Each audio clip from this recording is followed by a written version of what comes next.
tadi pelayanan yang diberikan oleh guru gitu.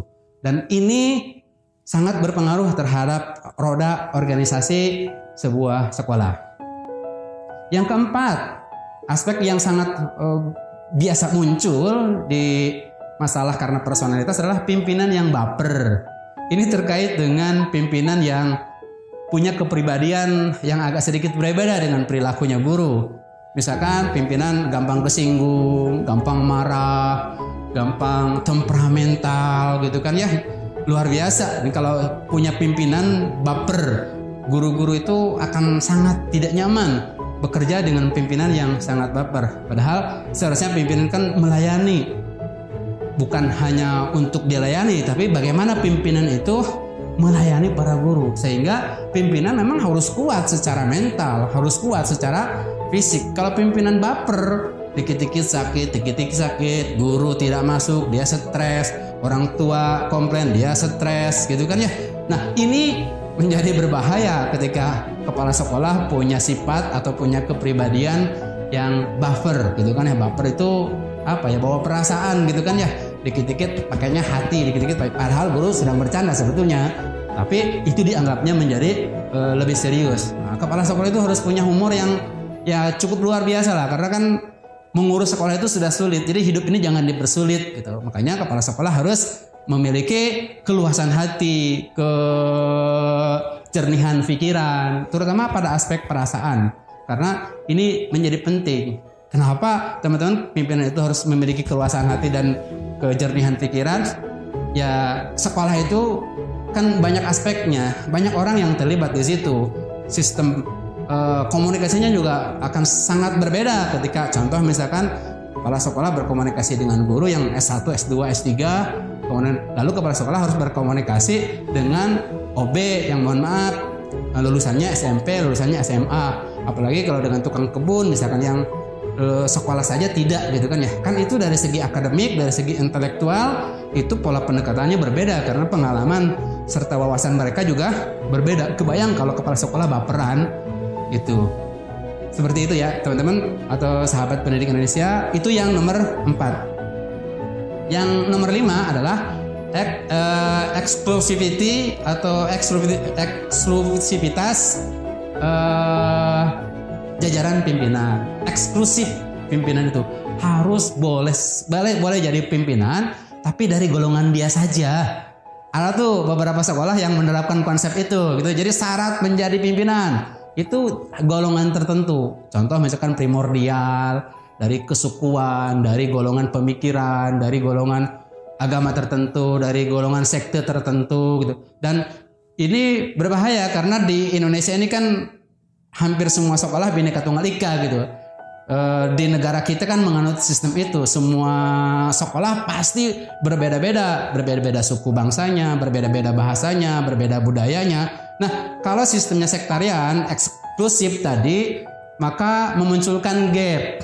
Maka muncul tadi itu perbedaan golongan, praksi-praksi di sekolah itu sangat tidak mengenakan. Karena yang satu mungkin akan sama-sama bekerja sama, tapi dengan yang lain tidak bisa bekerja sama. Padahal sekali lagi sekolah merupakan bagian dari sebuah sistem yang satu sama lain harus saling membutuhkan, harus saling menopang, harus saling mensupport. Jangan seperti orang yang sedang lagi berjudi, ya, di meja yang sama, di tempat yang sama, tapi niatnya berbeda, tujuannya berbeda, strateginya berbeda, sehingga mereka hanya menguntungkan pribadinya masing-masing. Dan ini sekali lagi tidak boleh ada di sekolah. Kemudian yang keenam, masalah yang biasa muncul dari persoalan sumber personal adalah nepotisme. Yang biasa terjadi adalah keluarga sekolah yang menjadi kepala sekolah. Keluarga yayasan maksud saya, keluarga yayasan yang menjadi kepala sekolah. Dan kalau keluarga yayasan secara kompetensinya bagus, nggak ada masalah apa-apa sebetulnya. Mau dari keluarga, mau bukan dari keluarga. Kalau dia memang kompeten untuk menjadi kepala sekolah, itu tidak ada persoalan apa-apa. Tapi yang menjadi persoalan adalah ketika keluarga yayasan masuk menjadi kepala sekolah, dan kepala sekolah tadi yang dari keluarga yayasan itu tidak memiliki kompetensi yang baik untuk menjadi kepala sekolah, sehingga ujung-ujungnya adalah bahasa Jawa itu apa ya? Ewuh pakewuh gitu ya. Ewuh pakewuh karena keluarga yayasan orang segan untuk ngomong, segan untuk memberikan kritik, segan untuk memberikan pengarahan, masukan dan yang lainnya. Karena apa? Karena ujung-ujungnya pasti ujungnya ke yayasan. Guru akhirnya pemikirannya menjadi mandul, dan di mana-mana nepotisme itu tidak baik, sahabat pendidikan Indonesia. Dan yang kedua dari aspek nepotisme ini, contoh kasusnya adalah keluarga kepala sekolah yang menjadi guru. Contoh, kepala sekolahnya adalah ibunya, gurunya adalah anaknya. Kan pasti, apalagi kalau misalkan anaknya nih masih bujangan, yang dia tuh rumahnya masih juga dengan ibunya yang kepala sekolah. Ketika anaknya terlambat, kira-kira kepala sekolah yang orang tuanya, yang bapaknya atau yang ibunya mau menegur nggak guru yang terlambat tadi, yang anaknya? Dan ini luar biasa gitu loh. Ketika ada guru sebagai anak, kemudian kepala sekolah, bapaknya, ayahnya, atau ibunya. Nah, proses reward and punishment atau hukuman dan hadiah itu akan menjadi tidak berjalan, karena penilaiannya kan pasti ujung-ujungnya penilaian kekeluargaan. Artinya ya golongan darah lah, satu darah, satu nasab, masa dimaki-maki gitu kan ya, atau dimarahin atau dinasihati di depan umum. Kepala sekolah menasihati anaknya sebagai gurunya. Dan ini menjadi tidak sehat hubungan organisasi seperti ini, karena memang banyak terjadi. Makanya kalau misalkan ada di sekolah yang model seperti itu, baiknya itu tidak satu unit. Contoh misalkan kepala sekolah dia di SD, nah anaknya simpen di SMP. Atau tidak langsung berhadapan antara kepala sekolah yang keluarganya dengan keluarga yang tadi anaknya atau ponakan atau siapapun dalam bentuk keluarga tadi. Dan memang ada beberapa keputusan dari HRD beberapa sekolah tidak bolehkan atau melarang satu keluarga berada pada satu yayasan misalkan ya. Tapi ada juga yang membolehkan tetapi beda unit gitu. Kalau masih beda unit nggak ada masalah. Nah, kerugiannya kalau misalkan contoh ada guru, suaminya guru. Nah, guru perempuan sedang melahirkan. Pasti kan suaminya menungguin kan, nungguin istrinya yang sedang melahirkan. Ketika istrinya kan pasti cuti, tidak masuk kelas kan, tidak ngajar gitu. Pasti izinnya dua orang. Suaminya alasannya mendampingi istrinya, istrinya alasannya melahirkan, sehingga sekolah kehilangan dua orang sekaligus gitu. Dalam satu waktu dua kelas kosong, dan ini akan merepotkan kepala sekolah pada aspek proses pembelajaran. Nah, itulah beberapa hal yang muncul akibat persoalan dari sumber personil.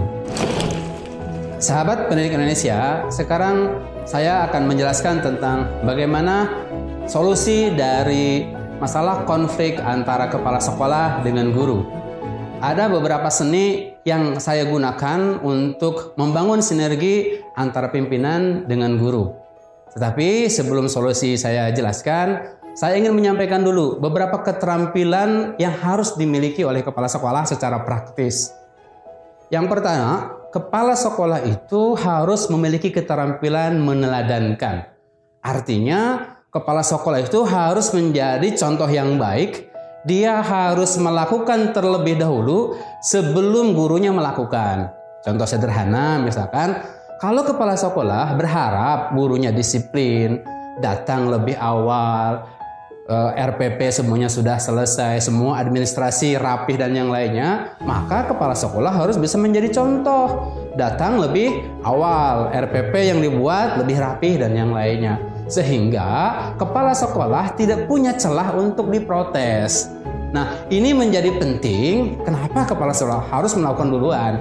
Karena apa yang disampaikan oleh kepala sekolah akan bermakna jika sudah dilakukan terlebih dahulu. sehingga guru-guru akan bisa menjadi contoh.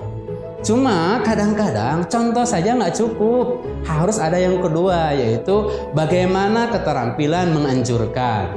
Nah, keterampilan menganjurkan ini terkait dengan keterampilan kepala sekolah dalam memotivasi guru.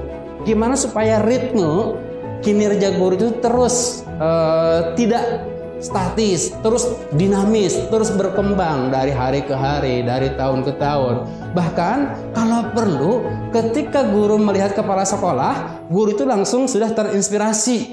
Nah, ini kan kalau model kepala sekolah itu keren banget gitu loh. Kepala sekolah mampu memotivasi guru sehingga ketika guru berhadapan dengan kepala sekolah dan kepala sekolah berada di sekitar guru-guru, guru merasa nyaman, guru merasa aman, guru merasa tentram, ada pengayom, ada keluarganya di situ, ada penjaganya di situ. Sehingga sebelum kepala sekolah menyebutkan maksud tujuan pun kayaknya guru yang bersangkutan udah paham apa yang diinginkan oleh kepala sekolah. Sekali lagi, keterampilan yang kedua adalah keterampilan menganjurkan, harus bisa memotivasi. Dan keterampilan yang ketiga adalah keterampilan mengharuskan. Kepala sekolah itu bukan hanya nyuruh, memotivasi, kemudian dibiarkan begitu saja. Harus ada reward dan punishment yang jelas. Ketika guru melakukan segala sesuatunya dengan baik, dia berprestasi, maka kasih hadiah, kasih penghormatan, kasih apresiasi. Tapi kalau ada guru yang kinerjanya kurang baik, kinerjanya di bawah standar, kepala sekolah lakukan pendekatan, lakukan pembimbingan, arahan, tanya kendalanya apa, lalu berikan solusinya. Kalau dia tidak memenuhi kualifikasi dengan standar waktu yang sudah ditentukan, maka kepala sekolah harus berani mengharuskan, harus berani nyuruh dengan tegas, harus berani memberikan punishment. Agar kepala sekolah memiliki ketiga keterampilan yang tadi saya sebutkan, keterampilan meneladankan, keterampilan menganjurkan, keterampilan mengharuskan, maka kepala sekolah harus memiliki modal. Nah, modal ini ada 5. Yang pertama, kepala sekolah harus memiliki keluangan waktu. Artinya, kepala sekolah mungkin waktunya akan lebih banyak di sekolah.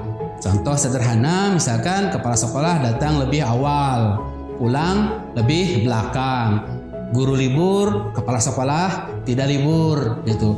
Ini yang salah satu yang saya selalu lakukan. Di pagi hari saya selalu datang lebih awal untuk memastikan menyambut guru, menyambut siswa, menyambut orang tua yang mengantar siswa. Memastikan semua proses pembelajaran persiapannya sudah baik, guru-guru sudah berada di ruang kelas dengan semua persiapan yang akan dilakukan untuk proses pembelajaran hari itu, sehingga orang tua menjadi lebih percaya ketika orang tua itu mengantarkan anaknya, lalu yang menerima anaknya itu kepala sekolah. Dan ini salah satu kelebihan menurut saya, karena orang tua ketika ada masalah langsung bisa bicara di situ, bisa ngobrol di situ, ada masukan bisa langsung di situ, sehingga masalah-masalah yang pretelan-pretelan itu bisa langsung diselesaikan.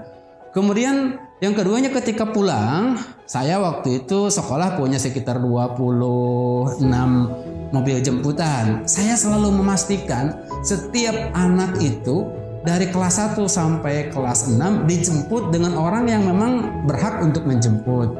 Saya cek mobil jemputan satu-satu dari nomor 1 sampai nomor 26. Memastikan semua anaknya ada di jemputan, semua anaknya berangkat dari sekolah dengan sopir yang sesuai dengan urutan jemputannya. Kalau ada orang tua yang menjemput, saya memastikan anaknya dijemput oleh orang tuanya, oleh keluarganya. Karena mohon maaf kan sering terjadi kasus misalkan penculikan, anak pergi dari sekolah, pulang jalan kaki, orang tuanya mau jemput, tiba-tiba anaknya nggak ada di sekolah.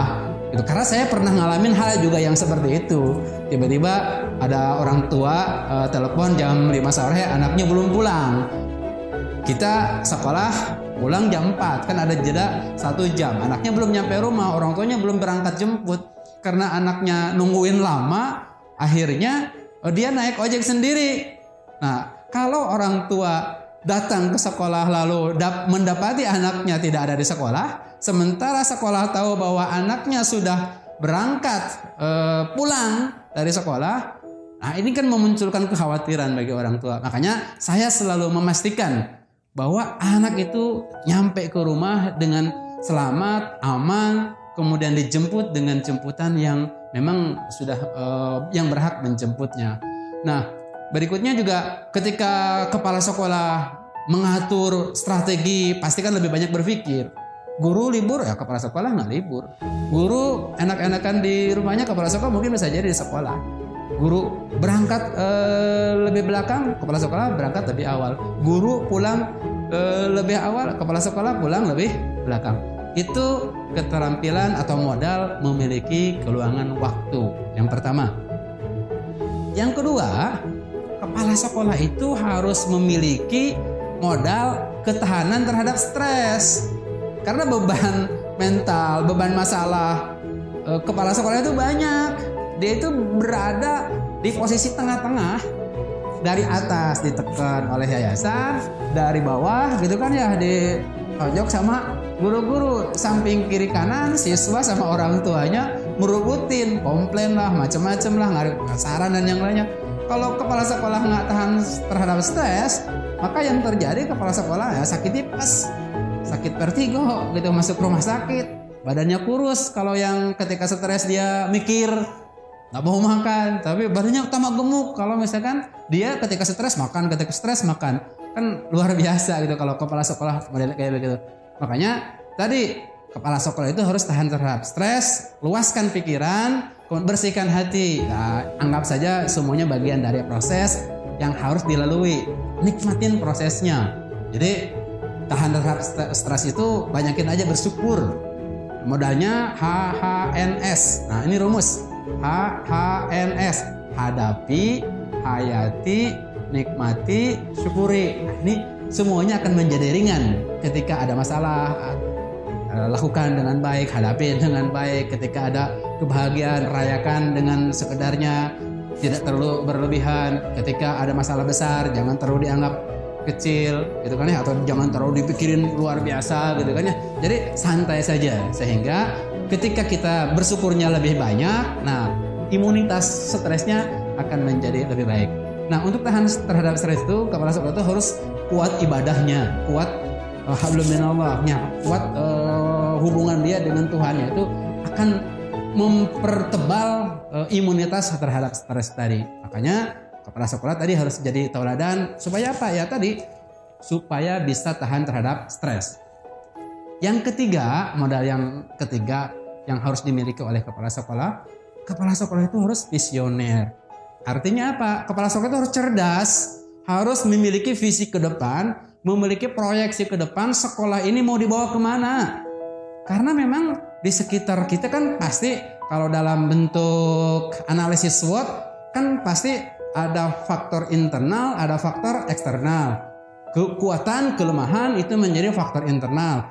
Kekurangan peluang dan ancaman, sekali lagi peluang dan ancaman itu menjadi faktor eksternal. Gimana caranya supaya kita mampu memaksimalkan peluang, memaksimalkan kekuatan, meredam kelemahan, meredam tantangan dan ancaman, sehingga setiap tahun selalu ada hal yang baru, selalu ada ide baru, kreativitas baru, baik dari segi program sekolah, proses pengembangan. Kalau di restoran, misalkan kalau saya analogikan di restoran, visioner itu kepala sekolah itu harus setiap tahun, kalaupun setiap bulan ada yang disebut dengan menu baru. Jadi orang tua nggak bosan dengan program kita, sehingga nama-nama kita itu selalu diingat sama orang tua. Nah, sehingga sekolah kita akan terus menjadi pionir, tidak menjadi follower, karena beda antara kualitas pionir dengan kualitas follower. Kalau pionir itu selalu di depan gitu kan ya. Nah, ini kepala sekolah gitu. Artinya apa? Kepala sekolah harus berani ngegas sebetulnya. Ngegas itu gimana? Ya harus berani ngambil resiko dari apa yang akan dihadapi besok hari di sekolah kita. Ya kalau kepala sekolah nggak punya kekuatan, nggak punya keberanian untuk ngambil resiko, ya pasti kepala sekolah akan datar-datar saja gitu. Kenapa? Ya karena nggak berani ngambil resiko. Salah satu sifat visioner itu ya tadi nggak berani ngambil resiko. Karena ketika program kita luncurkan, kebijakan kita luncurkan, pasti kan kemungkinannya ada 3. Ya, pertama diterima, yang kedua diabaikan atau ditolak, yang ketiga yang nggak ada yang menerima, nggak ada yang ditolak, artinya cuek-cuek saja. Itu hal yang wajar. Tinggal nanti ketika program, ketika strategi, ketika kebijakan kita sampaikan, tinggal dihitung berapa persentase yang mendukung, berapa persentase yang mengabaikan atau biasa-biasa saja, berapa persentase yang menolak program kita. Sekali lagi, kepala sekolah harus cerdas, kepala sekolah harus punya visi ke depan agar sekolah menjadi pionir setiap tahun. Ada progres setiap tahun yang didapat oleh sekolah, baik dari segi kuantitas siswa maupun dari segi kualitas atau prestasi siswa dan sekolah itu sendiri. Yang keempat, modal bagi kepala sekolah itu harus menjadi perekat. Kenapa kepala sekolah harus menjadi perekat? Karena yang dibangun di masyarakat sekolah itu adalah kepribadian. Pasti pemikiran yang dihadapi oleh kepala sekolah itu adalah manusia. Manusia itu punya 2, punya hati, punya rasa. Maka ketika kita ingin memberdayakan mereka, ketika mereka ingin sinergi dengan kita, sentuhlah hatinya, sentuhlah rasanya. Sehingga mereka kalau sudah ikut dengan hati kita, satu irama, satu ritme, ya itu akan dengan sendirinya semua yang ada di kita, di bawah kita, itu akan ngikutin gerbong kita. Karena ibarat kita dalam perahu, misalkan ya kalau kita ngayuhnya luar biasa, cepat, tapi ada orang yang ngebolongin kapal, kira-kira diapain tuh? Prinsipnya satu, sami'na wa ata'na. Apa yang dikatakan oleh kepala sekolah, saya mendengar, saya melakukan. Dan ini harus ada kesamaan chemistry antara semua lini yang ada di sekolah. Ini contoh yang saya lakukan ketika saya menjadi perekat itu adalah saya memastikan bahwa diri saya ini hanya sebatas batu bata. Artinya apa batu bata? Ketika ada bangunan yang kosong ya saya masuk di situ gitu kan. Ada beberapa hal yang saya lakukan, contoh misalkan sederhananya saya selalu ikut arisan. Arisan apa? Arisan guru. Kan pasti berkelompok-kelompok tuh.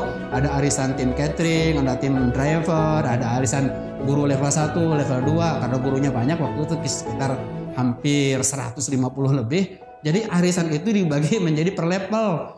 Guru yang level 1, level 2, level 3. Nah saya tuh setiap pekan itu ikut arisan walaupun memang gak besar gitu kan ya. Kenapa? Ya, saya jadi tahu rumahnya. Karena setiap arisan kan pasti keliling ke rumahnya gitu kan ya, tahu keluarganya, mereka juga tahu rumah saya dan yang lainnya. Sehingga awalnya antara guru berantem dengan driver, OB berantem dengan guru, catering berantem dengan driver. Ketika saya masuk dan memberikan pengarahan, memberikan nasihat, memberikan masukan, mereka sudah enak dengan kita, semuanya merasa nyaman dengan kita. Hal-hal yang tadi itu tidak terjadi lagi karena kita fungsinya sebagai perekat gitu. Orang yang merekatkan mereka itu kalau ibaratnya bahan bangunan, ada yang berperan sebagai semen, ada yang berperan sebagai batu bata, ada yang berperan sebagai pasir, ada yang berperan sebagai besi dan yang lainnya. Kita ini manajernya, kita ini kepala sekolah, tukangnya yang mencampurkan semen dengan pasir, semen dengan batu bata sehingga berdirilah sebuah bangunan yang kokoh. Ini peran kepala sekolah. Makanya seninya tingkat tinggi kalau untuk menjadi kepala sekolah, harus berani fokus, berani keluar keringat lebih banyak, berdarah-darah. Ya jangan sampai berdarah kan bahaya, kalau berdarah kan berantem pakai golok gitu kan. Nah gimana caranya supaya kepala sekolah itu menjadi perekat? Itu modal yang keempat. Modal yang kelima adalah berani pasang badan. Artinya apa? Tidak ada guru yang salah. Kepala sekolah harus ngejagain guru. Di contoh yang saya lakukan misalkan ya, orang tua itu tidak boleh komplain ke guru. Kalau orang tua komplain, datang ke ruangan kepala sekolah. Sehingga guru fokus ngajar, guru fokus memberikan pelayanan yang terbaik kepada siswa. Kalau guru lagi ngajar, orang tua komplain, ditelepon macam-macam, dia nggak fokus akhirnya. Sehingga pelayanan menjadi kurang memuaskan bagi siswa, pelayanan kurang memuaskan bagi orang tua gitu. Makanya saya jagain. Apapun yang terjadi ya salahnya salah kepala sekolah. Tapi kalau guru berprestasi, saya angkat gurunya, saya kasih prestasi gurunya, saya kasih apresiasi gurunya. Tapi kalau ada guru yang salah, selalu bilang itu salah saya sebagai pimpinan.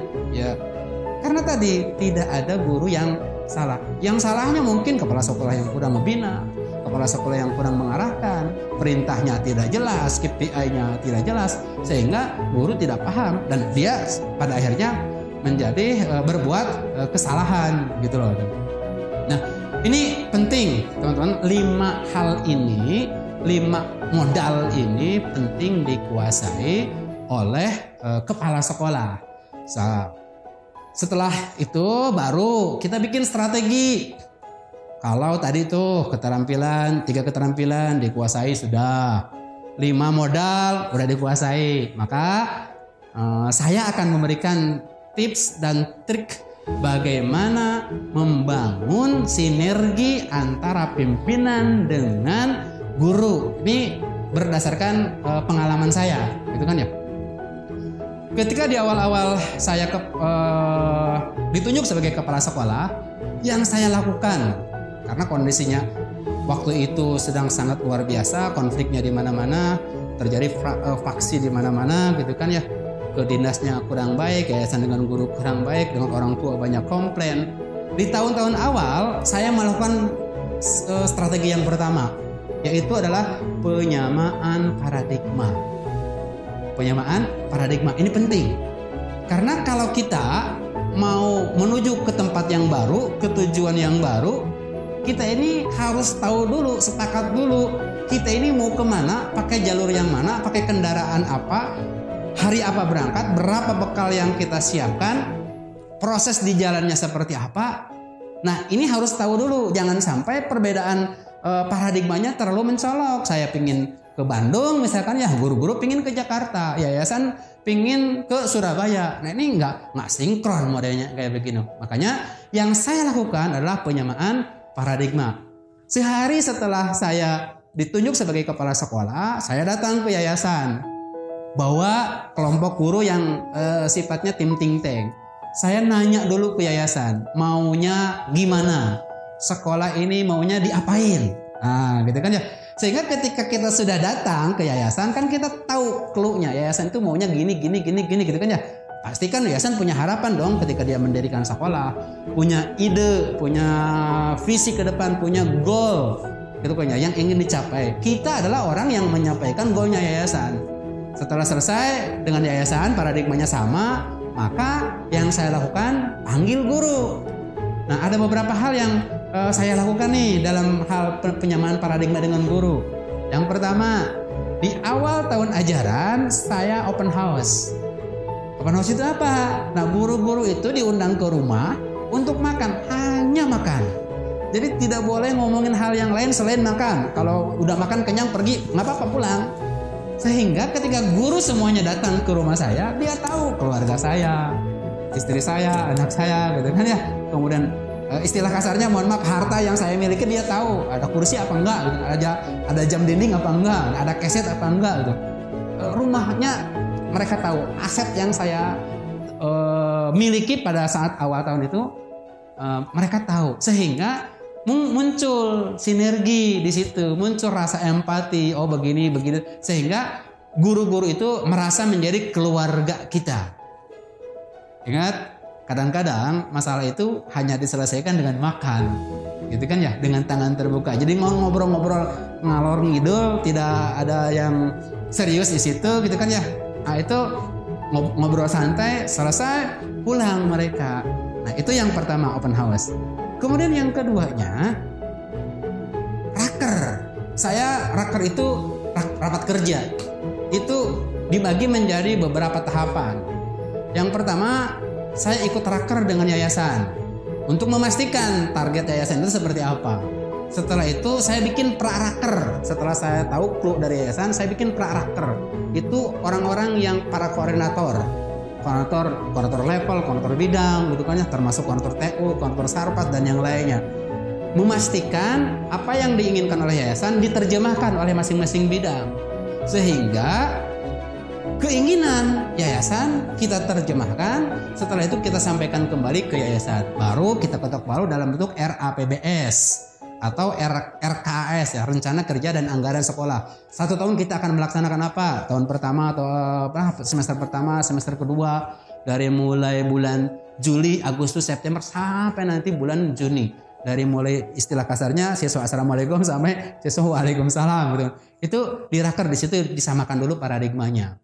Kemudian yang ketiga, kan setelah direncanakan pasti dong harus ada yang disebutkan monitoring dan evaluasi. Saya melakukan monitoring dan evaluasi secara bertingkat. Jadi tidak langsung saya ke guru, saya melalui koordinator. Jadi nanti ada kepala sekolah, di bawahnya ada wakil kepala sekolah, baru koordinator, nah terakhir baru ke guru. Evaluasinya bertingkat sehingga guru itu dinilai, guru disupervisi oleh banyak pihak, bukan hanya oleh kepala sekolah, tapi juga oleh koordinatornya dinilai, diperhatikan, dididik, dibina gitu kan ya. Nah, ini 3 hal yang saya lakukan untuk penyamaan paradigma. Yang pertama adalah open house di rumah. Yang kedua, raker dibagi menjadi 2, ada pra-raker dan raker unit gitu kan ya. Dan yang ketiga, evaluasi bertingkat yang dilakukan oleh sesama guru, yang dilakukan oleh koordinator level atau koordinator bidang, oleh wakil kepala sekolah, dan saya sendiri yang sebagai pucuk pimpinan terakhir dari 1 unit itu memberikan evaluasinya, sehingga guru bisa lebih komprehensif dalam aspek penilaian kinerjanya. Masih banyak lagi tips-tips membangun sinergi antara guru dan kepala sekolah lainnya.